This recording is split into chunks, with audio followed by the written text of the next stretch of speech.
I held a Twitter poll and Spectacular Spider-Man won with 3 people voting and the other 2 people voted for Igor. So, thanks to my 5 Twitter voters.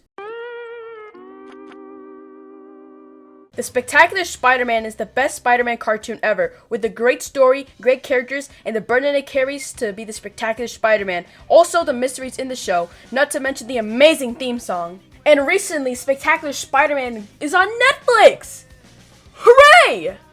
So in celebration of Spectacular Spider-Man being on Netflix, I decided to talk about the Spectacular Spider-Man. So without further ado, let's get on with this video on why I love the Spectacular Spider-Man. What makes Spectacular Spider-Man so great is that it's just not Peter fighting bad guys. He has some trouble at school with his friends. He and Aunt May are there financially. Peter's having some trouble with his love life because so many girls want his dick. Like, oh my god, I want to be Peter Parker in the Spectacular Spider-Man if it means that girls are just all over my dick. I don't care if I get beat up like every single day of the week. I just want girls, please!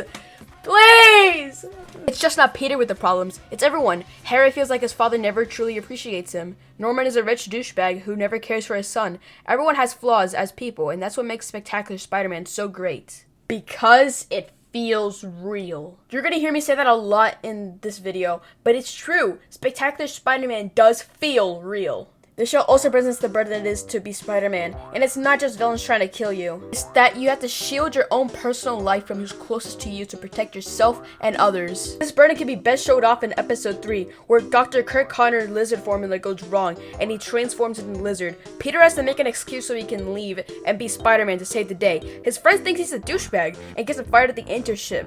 Eddie starts hating Peter, and this leads him to turn into Venom. At the end of episode 3, Peter steals the gene cleanser, which eliminates any non-human DNA, which was used on Kirk Connor to bring him back to normal. Peter contemplates on using the gene cleanser on himself until he realizes that being Spider-Man is not a curse. So then later in the series, he flushes it down the drain, never to be seen again. There's also a mystery throughout the series on who the Big Man is, which he is the big crime lord who is actually Tombstone. And when Spider-Man meets with him, he gets his shit rocked! Like, oh! Oh! Oh! Oh! There's also a big mystery around who is the Green Goblin. We are led to believe it's Norman, but it's actually Harry, because he's been taking this thing called Goblin Green, which is an obvious metaphor for performance-enhancing drugs. Then later in the series, Green Goblin makes a return, which means Harry was never the Green Goblin in the first place. It turns out it was actually Norman Osborn, and the one we see earlier in the episode is actually the chameleon disguised as Norman Osborn. Norman framed his own son and used a different type of dose of Goblin Green to give him extra strength, and made it seem like the Green Goblin stole his own tech so the ops wouldn't be on his back. It's really astonishing how they made the biggest reveal in comic book history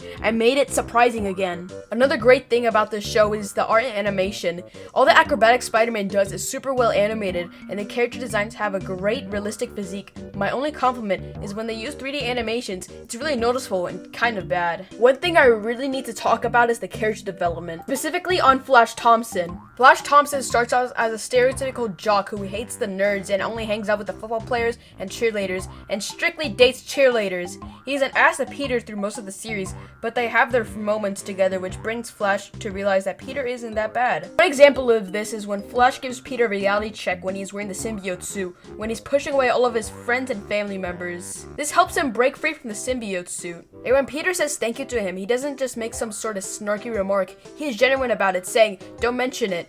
But it also puts in a threat saying if he tells anyone he's gonna be in a world of pain or something like that. This shows that his character isn't truly there yet, but his character is going to develop more and more throughout the series. Later in the series, Flash follows for this other girl named Shashan, but she's no regular girl, she's a nerd.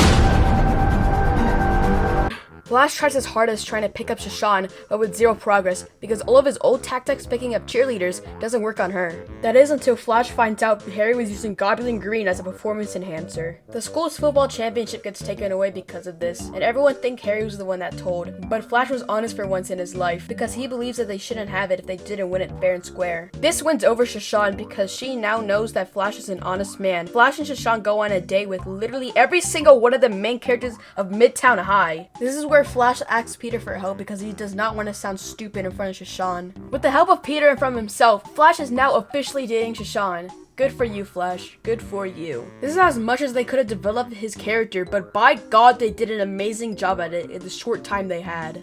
I want to talk more about how the Spectacular Spider-Man feels so real to me and the rest of the audience in my favorite episode of the Spectacular Spider-Man, episode 12, Intervention. In this episode, Peter learns that the symbiote feeds off his negative energy, making him more of a shit person.